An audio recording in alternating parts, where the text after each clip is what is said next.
রোজার মাসে তাহাজ্জুদের সুবর্ণ সুযোগ মিস দেওয়া যাবে না, কারণ রোজার মাসে তাহাজ্জুদ পড়লে যে পরিমাণ লাভ হয়, আমার মনে হয় কেউ যদি জানতে পারে, বুঝতে পারে, সেই বান্দা সেই বান্দি কখনো রমাজান মাসে তাহাজ্জুদ মিস দিতে পারবে না।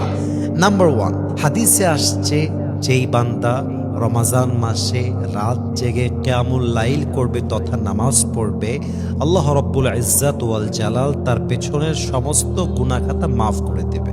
সুবহানাল্লাহ পড়েন সবাই আপনারা। তাহলে প্রথম লাভ কি? আপনার পেছনের গুনাহ মাফ হয়ে যাবে। দ্বিতীয় লাভ হলো, যে বান্দা তাহাজ্জুদ গুজার হবে তার সাথে আল্লাহর সম্পর্ক জুড়ে যাবে, তার সাথে আল্লাহর সম্পর্ক হবে বন্ধুত্বের মতো। একদম সবচেয়ে কাছের বান্দা হবে সেই বান্দা যে তাহাজ্জুদের সময় উঠে তার রবকে ডাকবে। 3 নাম্বার লাভ হলো, আপনি যখন তাহাজ্জুদ গুজার হবেন আপনি হয়ে যাবেন মুস্তাজাবুদ দাওয়া।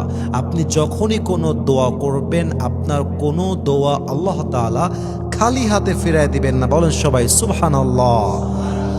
এই জন্য যদি আপনি চান আপনার দোয়া কবুল হোক, আপনি যদি চান আপনি আল্লাহর প্রিয় বান্দা হবেন, আপনি যদি চান আল্লাহর কাছে আপনার গ্রহণযোগ্যতা বাড়বে, আপনি যদি চান আল্লাহর খালেস বান্দা হবেন, তাহাজ্জুদ মিস দেওয়া যাবে না। তাহাজ্জুদের মাধ্যমেই একজন বান্দা আল্লাহর সবচেয়ে নিকটবর্তী হয়।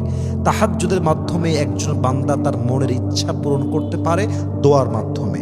এবং তাহাজ্জুদের সবচেয়ে বড় একটা লাভ হচ্ছে, আল্লাহ আপনাকে দোজখ থেকে মুক্তি দান করে, আল্লাহ আপনাকে জাহান্নাম থেকে মুক্তি দান করে। অতএব যারা জাহান্নাম থেকে মুক্তি পেতে চান, আল্লাহর কাছে সম্মান পেতে চান, আল্লাহর বন্ধুত্ব পেতে চান, আল্লাহর কাছে আপনার দোয়াটা যদি কবুল করাতে চান, তাহাজ্জুদ মিস দেওয়া যাবে না। ইভেন আমি মনে করি অন্য মাসের চাইতে রমাজান মাসে তাহাজ্জুদ পড়াটা ইজ মোর ইজি। এর কারণটা কি? আমরা কিন্তু সাহারি খেতে উঠতেছি, এক ঢেলে দুই পাখি। সাহারি যেহেতু খেতে